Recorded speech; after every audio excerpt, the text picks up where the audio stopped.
Selamat datang di YouTube channel KHN Learning. Di video kali ini kita akan membahas tentang pembuatan database baru, pembuatan tabel pada database, mengisi record pada tabel, membuat relasi tabel, ekspor dan import database.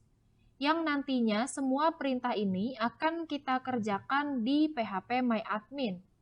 Langkah pertama yang kita lakukan untuk pembuatan database baru pada phpMyAdmin, kalian bisa ketikkan pada URL-nya, kalian ketikkan localhost /phpMyAdmin. Kemudian kalian aktifkan tab database. Kurang lebih tampilannya seperti ini. Sebelumnya bisa dipastikan, sebelum kita membuat database baru, kalian pastikan dulu exam control panel-nya ini sudah start. Kalau sudah, kita langsung bisa membuat database baru. Dengan cara kalian bisa ketikkan nama database-nya di kolom kosong di bawah perintah create database. Kita akan membuat database baru dengan nama db_purpose_web2. Kalau sudah diketikkan nama database barunya, kalian klik button Create. Setelah pembuatan database baru, ketika kalian klik button Create, maka database-nya akan terbuat. Nantinya, database-database yang pernah kita buat itu akan muncul di tampilan yang paling kiri. Ini adalah database yang baru saja kita buat dengan nama db_purpose_web2. Selanjutnya, setelah selesai membuat database baru, akan terlihat nantinya di sini ada tampilan pembuatan tabel di dalam database yang sudah dibuat. Di sini ada create table. Kita akan membuat tabel di dalam database db_purpose_web2. Tabel yang pertama kita akan buat dengan nama admin. Kemudian, di kolom sebelah kanan, di sini ada number of column. Number of column itu adalah jumlah field yang akan kita buat pada tabel admin. Kita isikan 3. Nanti di dalam tabel admin akan ada 3 field. Kalau sudah diisi nama tabel dan jumlah kolomnya atau jumlah fieldnya, kita klik button Go. Setelah diklik button Go, maka akan muncul di sini kolom-kolom kosong untuk mengisi nama-nama fieldnya. Field yang pertama, kita akan buat nama field ID_admin. Kemudian tipe datanya integer, size-nya kita buat 5. Kemudian field ID_admin kita jadikan primary key. Kita jadikan primary key dengan cara kita memilih primary, kemudian field ID_admin kita jadikan juga auto increment atau penomorannya otomatis. Di sini kalian bisa checklist AI, artinya adalah auto increment. Kemudian field yang kedua adalah username. Username kita buat tipe datanya adalah varchar, kemudian size-nya adalah 25. Field berikutnya kita buat dengan nama password, tipe datanya varchar, kemudian size-nya kita buat 35. Kalau sudah dibuat semua seperti ini, nama-nama field-nya kita bisa klik button Save.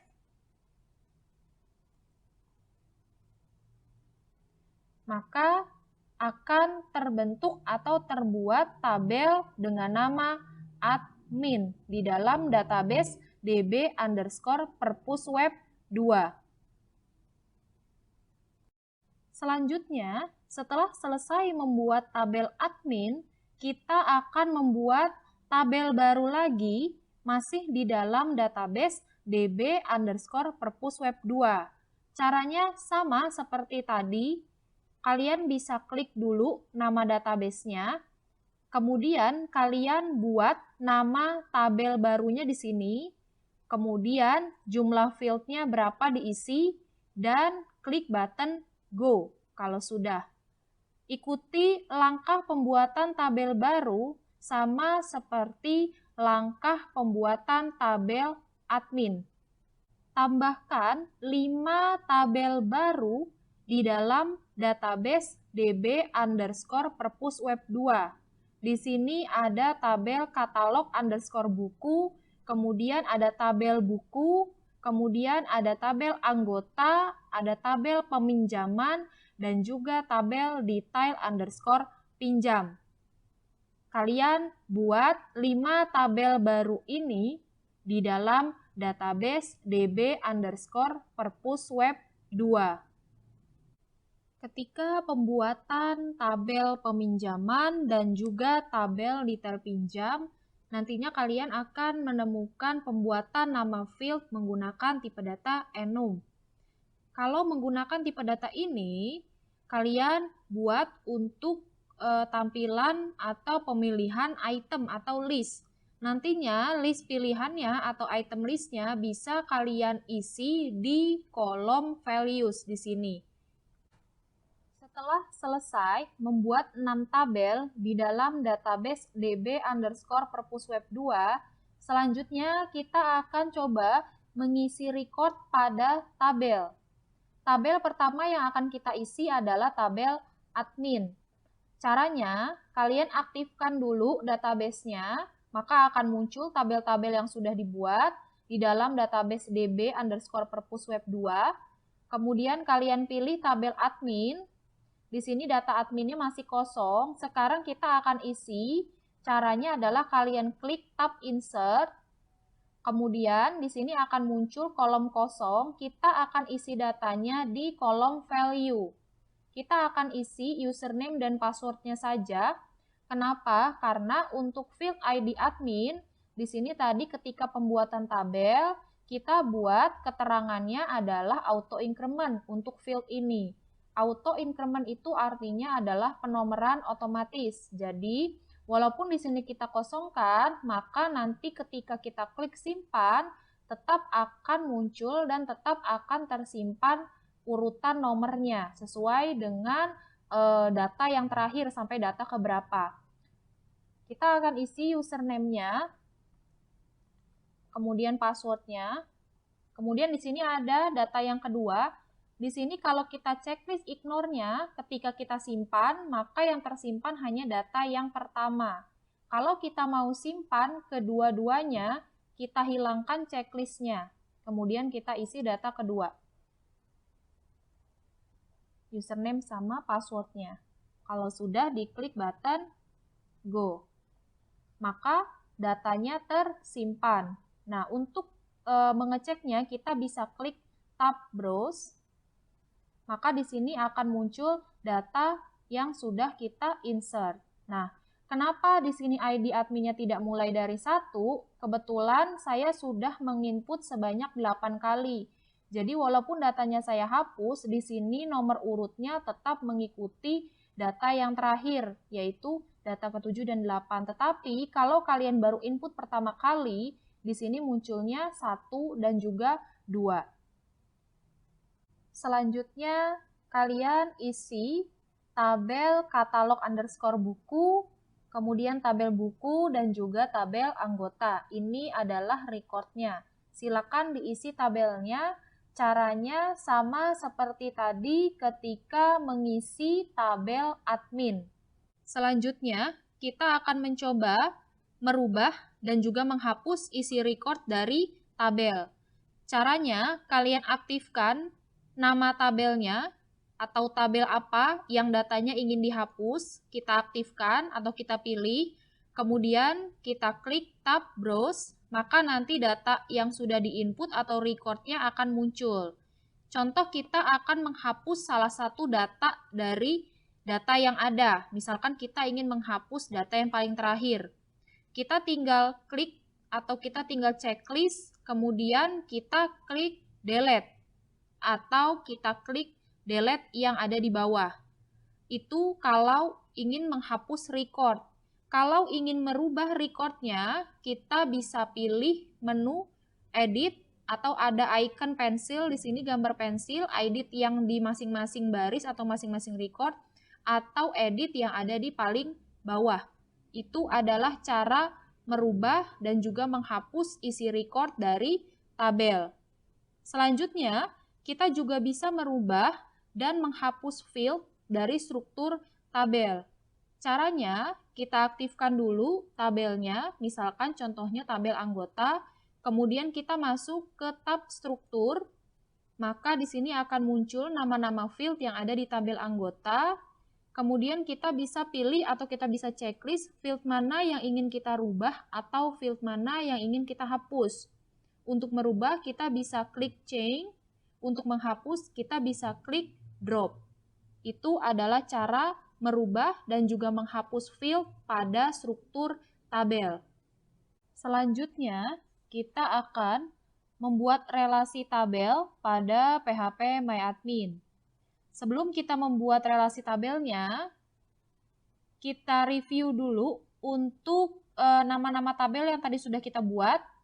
Nantinya, relasi tabel itu akan menghubungkan antara primary key atau field yang dinyatakan primary key dengan field yang dinyatakan dengan foreign key. Contohnya seperti ini. Pada tabel buku, di sini ada field ID katalog. Field ID katalog di sini ini adalah foreign key yang kita ambil dari tabel katalog buku. Di sini tabel katalog buku primary key-nya adalah ID katalog. Kemudian di sini kita tarik ke tabel buku menjadi foreign key. Itu yang nantinya akan kita jadikan relasi antara tabel katalog buku dengan tabel buku. Begitu juga antara tabel detail pinjam dengan tabel buku. Di sini ada field ID buku sebagai foreign key. Kemudian di sini juga ada field ID pinjam sebagai foreign key. Yang nantinya tabel detail pinjam akan berelasi dengan tabel peminjaman.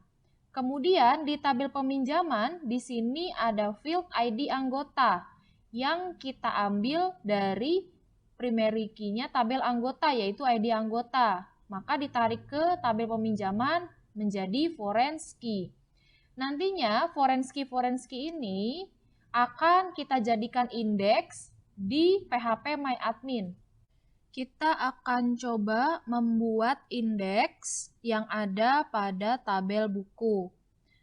Caranya, kalian aktifkan dulu database db_perpusweb2, kemudian kalian pilih tabel mana yang akan dibuatkan indeks. Di sini saya kasih contoh untuk tabel buku. Kita pilih tabel bukunya, kemudian kita pilih tab struktur. Nantinya di sini akan tampil field yang sudah kita buat pada tabel buku.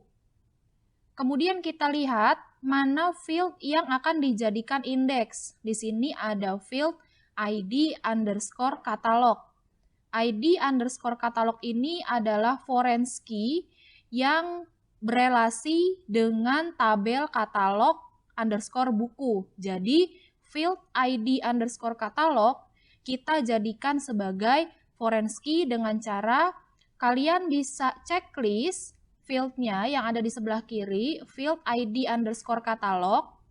Kemudian kita pilih atau kita klik indeks yang ada di sebelah kanan.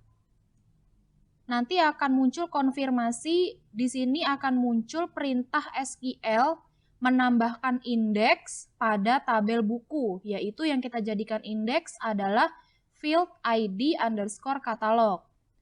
Langsung saja kita klik button OK.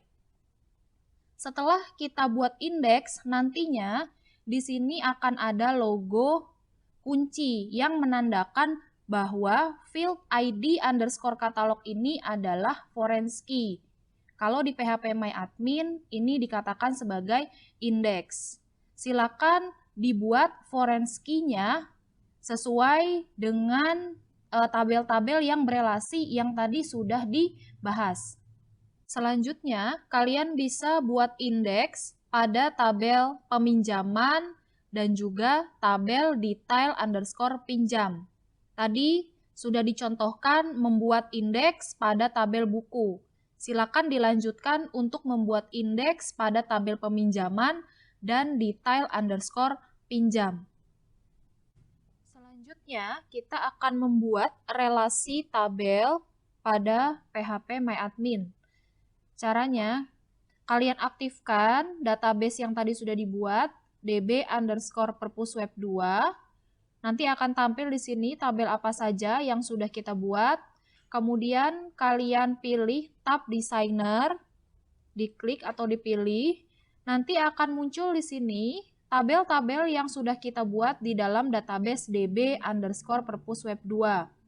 Kemudian kita akan membuat relasi antara tabel 1 dengan tabel yang lainnya. Di sini bisa kita geser-geser untuk tabel-tabelnya. Kita sesuaikan saja. Di sini bebas untuk penempatan masing-masing tabel. Kita langsung saja membuat relasinya. Yang pertama, kita akan membuat relasi antara tabel buku dengan tabel katalog underscore buku. Dengan cara kita bisa pilih create relationship, kita pilih, kemudian kita pilih field apa yang mau kita relasikan di dalam tabel. Di sini kita pilih field ID katalog pada tabel katalog buku, kita klik, kemudian kita pilih lagi foreign key-nya atau indeksnya tadi yang di dalam PHP MyAdmin-nya. Kita cari di tabel buku field ID underscore katalog. Kalau sudah ketemu, kita klik. Kemudian nanti di sini akan muncul konfirmasi create relationship foreign key. Kita pilih button OK. Ketika dipilih button OK, maka nanti akan terbentuk sebuah relasi dengan garis seperti ini. Ini adalah garis relasi antara tabel buku dengan tabel katalog underscore buku. Kemudian kita lanjutkan lagi. Kita akan membuat relasi lagi antara tabel peminjaman dengan tabel anggota. Caranya sama seperti tadi. Kita bisa pilih create relationship, kemudian kita pilih field ID underscore anggota pada tabel anggota. Kita klik, kita pilih, kemudian kita pilih juga field ID underscore anggota yang ada di tabel peminjaman. Sudah muncul konfirmasi seperti ini, kita pilih button OK. Selanjutnya, kita akan membuat relasi lagi antara tabel detail pinjam dengan tabel peminjaman. Caranya create relationship, kemudian kita pilih field ID underscore pinjam pada tabel peminjaman.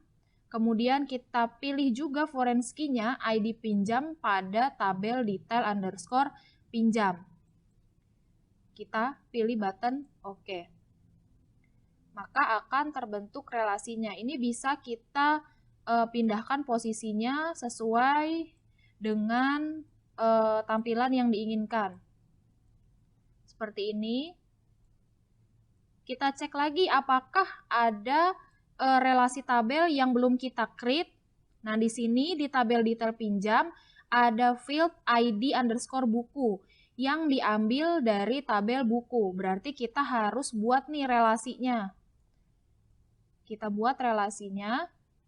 Kita create relationship lagi. Kemudian kita pilih field ID buku pada tabel buku. Kemudian kita relasikan ke field ID underscore buku pada tabel detail pinjam. Kita klik button OK. Maka akan tampil relasi antar tabelnya atau relationship. di sini tampil, kita bisa geser posisinya sesuai dengan yang diinginkan.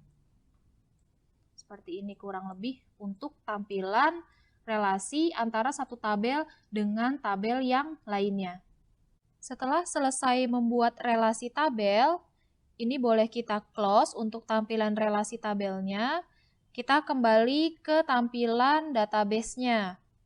Kita aktifkan database-nya, kemudian selanjutnya kita akan coba export database.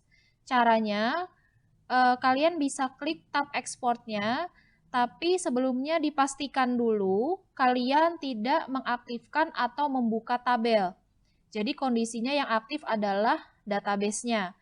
Seperti itu. Jadi kita klik tab export, kemudian nanti di sini akan muncul exporting tables from nama database-nya yaitu db_purpose-web2 database. Kemudian nanti hasil download atau hasil ekspor database-nya, format atau ekstensi filenya adalah SQL. Jadi ini tidak usah kita rubah lagi, tapi kalau kalian mau mengekspor database-nya dengan format yang lain, bisa kalian pilih sesuai dengan format yang diinginkan. Untuk contoh kali ini, kita pilih formatnya SQL, kalau sudah diklik button Go. Nanti akan tampil di sini kita bisa memilih lokasi penyimpanan hasil ekspor database-nya. Misalkan di sini kita sudah pilih lokasi penyimpanannya, ini nama database yang nantinya akan diekspor, kemudian kita bisa pilih atau klik button Save. Nantinya hasil ekspor database-nya akan terdownload dengan ekstensi filenya .skl. Di sini kita bisa lihat hasilnya ini adalah hasil ekspor database-nya, yaitu nama database-nya .skl atau ekstensi filenya .skl. Selanjutnya, kita akan coba import database. Berbeda dengan export database, kalau import database, itu kita harus membuat nama database baru dengan data yang kosong atau tidak ada tabelnya. Sekarang kita akan coba. Pertama, kalian buat dulu database baru. Di sini nama database-nya bebas. Misalkan kita buat nama database-nya db_coba_import. Kemudian kita klik button create, kita buat database baru yang kosong. Di sini kita tidak membuat tabel karena kita akan mengimport atau mengambil tabel-tabel yang tadi sudah kita ekspor, yaitu dari database db_purpose-web2. Caranya, kita klik tab import, kemudian kita pilih file mana yang akan kita import atau database mana yang akan kita import isinya. Di sini kalian bisa pilih di browse your computer, kita choose file atau kita pilih filenya. Di sini kita pilih yang tadi hasil dari ekspornya dengan ekstensi file .skl. Kalau sudah dipilih, diklik button open. Kemudian diklik selanjutnya button go. Sekarang kita cek database db_coba_import. Kita cek ini hasil dari importnya. Jadi semua tabel yang ada pada database db_purpose-web2 itu masuk ke dalam database db_coba_import. Karena kita mengimport dari database hasil ekspornya yang tadi di awal. Seperti itu jadi cara ekspor database dan juga import database. Sekian penjelasan saya mengenai penggunaan GUI dari PHPMyAdmin. Untuk yang sudah menonton dan menyimak, semoga bermanfaat. Terima kasih.